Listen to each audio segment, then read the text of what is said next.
Ashley here with HeartHookHome.com, and today we are learning how to crochet the gorgeous Tunisian Crossed Stitch.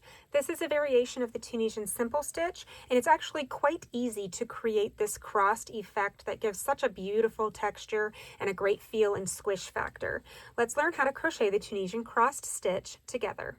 In order to crochet the Tunisian Crossed Stitch, we are going to need to start with an even number of chains. Here I have 10 chains ready to work. I'm going to find the second chain from my hook and go into the back bar and pull up a loop. Now I'm going to pull up a loop in each one of these chains all the way to the end of the row. Since I started with 10 chains, by the time I get to the end, I should have 10 loops on my hook. I've made it to the end and I should have my 1, 2, 3, 4, 5, 6, 7, 8, 9, 10 chains on my hook, or 10 loops on my hook. Now I'm ready to do my backward pass. What we're going to do with this row and all of the rows in this stitch, we're going to start our backward pass with a chain 1, and that will be the side of our piece. Now we're going to yarn over and pull through 2, yarn over and pull through 2, all the way to the end of the row. When we only have the 1 loop remaining, we are finished with that foundation row. Now we are going to start the actual crossed portion.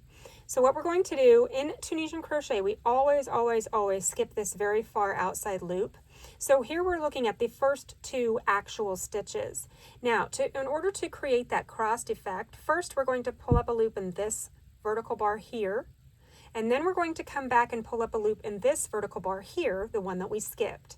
So very first thing that we're going to do, insert your hook just under this vertical bar of that second stitch and pull up a loop. Try not to make that too tight. Now we're going to go into the vertical bar that we just skipped and pull up a loop there. That's it. Now we're going to look at the next 2. We're going to pull up a loop here, and then we're going to pull up a loop in this one that we just skipped. So pull up a loop, try not to make that too tight, pull up a loop in the skipped right here. We're going to do this all the way to the end of the row. So skip 1, pull up a loop in the next, then come back and pull up a loop in the skipped stitch just before it. When we get to the end, we should have these 2 and then our edge stitch here. So go ahead and finish your last crossed stitch of the row. When we get to the end here, we're going to pull up a loop using the outside 2 strands of that outside edge stitch here. Pull up that loop, and now that we've made it all the way to the end, we should again have those 10 loops on our hook. So now that we've got our 10, we are ready to do our backward pass. Just like we have been, and just like we will the whole time with this stitch, we're going to do a chain 1, which will be the outside of our work. Yarn over, pull through 2 loops, yarn over, pull through 2 loops, 2 loops, 2 loops, all the way to the end of the row. Let's do this one more time together. These little crossed stitches are going to stack nicely on top of each other. So now that we're looking here, we're going to skip the very outside stitch like we normally do. Pick up a loop in the second stitch.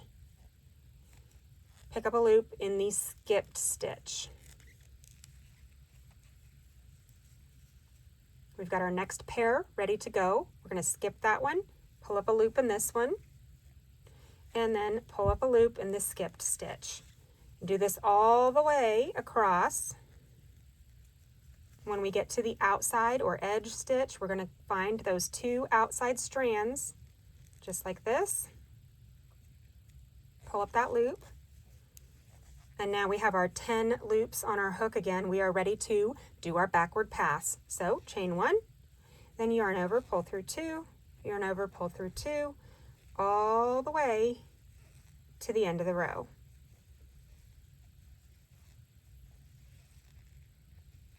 Now when we are ready to fasten off with this stitch, the very first thing that we're going to do is we're going to maintain the stitch pattern as we have been this whole time. Skip this one, slip stitch in this one here,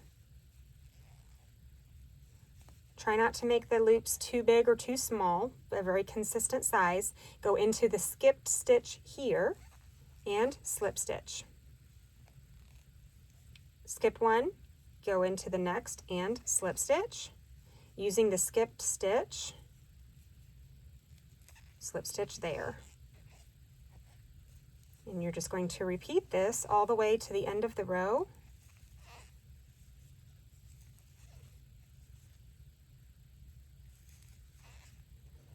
When you get to the end, you're going to go through both sides of that outside stitch, just like normal, and slip stitch to that last one there.